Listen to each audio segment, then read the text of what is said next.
पुनः गति के तृतीय समीकरण के लिए स्थिति संबंध के लिए समीकरण, स्थिति यानी आपका वेग और स्थिति, देखिए ये वेग है, ये दोनों वेग है और ये एस आपकी स्थिति हो जाएगी यानी पोजीशन, इसके लिए समीकरण। अब इसमें आपका गति का तृतीय समीकरण v स्क्वायर बराबर u स्क्वायर प्लस 2as या v square minus u square बराबर 2as, इसके लिए भी फिगर यही रहेगा जैसा मैंने बता दिया है। तीनों समीकरण सिद्ध करना होगा, आपको ये फिगर चाहिए। अब यहाँ पर आप ध्यान से देखेंगे, ये चीज़ें जो मैंने लिख रखी हैं वो ठीक वही चीज़ें हैं जो यहाँ है। वेग समय ग्राफ से वस्तु के द्वारा एक समान त्वरण a से t समय में तय की गई दूरी s को ग्राफ के नीचे समलंब चतुर्भुज OABC के क्षेत्रफल द्वारा प्राप्त होता है। तो s बराबर, देखो जो यहाँ लिखे वही है, समलंब OABC का क्षेत्रफल, ठीक है। अब इन दोनों में यहाँ तक दोनों कॉमन है, लेकिन अब अंतर कहाँ होगा, दूसरा समीकरण जब हम सिद्ध करना होगा तो इस समलंब चतुर्भुज का क्षेत्रफल को हम लोग अलग अलग जोड़ के निकालेंगे। लेकिन जैसे ही तीसरा वाला अगर हमें प्रूफ करना होगा तो अब उसी समलंब चतुर्भुज का क्षेत्रफल हम सूत्र से निकालेंगे। सूत्र क्या है, समलंब चतुर्भुज के क्षेत्रफल का सूत्र होता है 1/2 समांतर भुजाओं का योग गुणे उनके बीच की लंबवत दूरी। तो देखिए 1/2 समांतर भुजा, इसका क्या है OA और इधर क्या है आपका BC और उनके बीच की दूरी आपकी क्या हो जाएगी OC। ये देखिए तो 1/2 OA plus BC into OC। अब पुनः OA बराबर क्या है U, BC बराबर क्या है V, OC बराबर क्या है T। ये आप देख लेंगे, ये सब पहले से ही लिखा है रखने पर।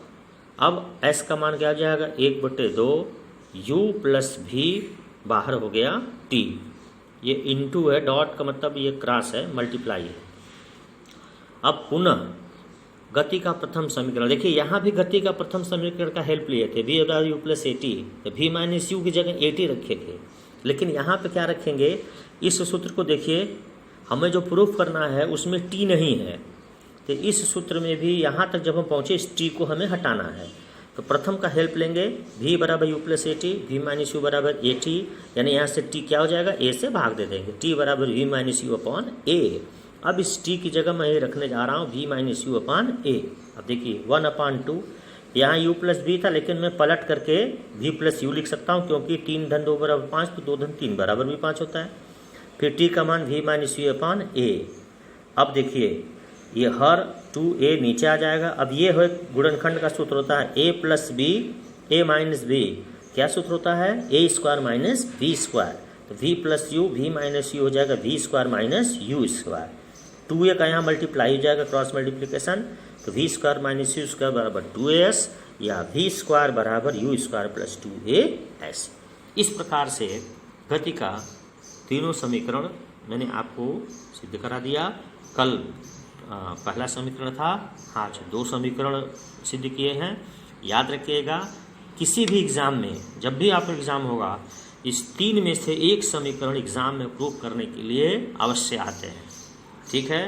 तो बच्चों आप इसको फिर से किताब से भी देख लीजिएगा, फिर से समझिएगा, कहीं कोई दिक्कत हो आप उनसे प्रश्न पूछिएगा। न्यूमेरिकल्स अब आप इस बेस्ड पे लगाते रहेंगे। कल हम लोग लास्ट टॉपिक है एक समान वृत्तीय गति, उसको पढ़ेंगे, फिर आपका ये मोशन समाप्त हो जाएगा, ठीक है। हाँ तो बच्चों बहुत बहुत धन्यवाद।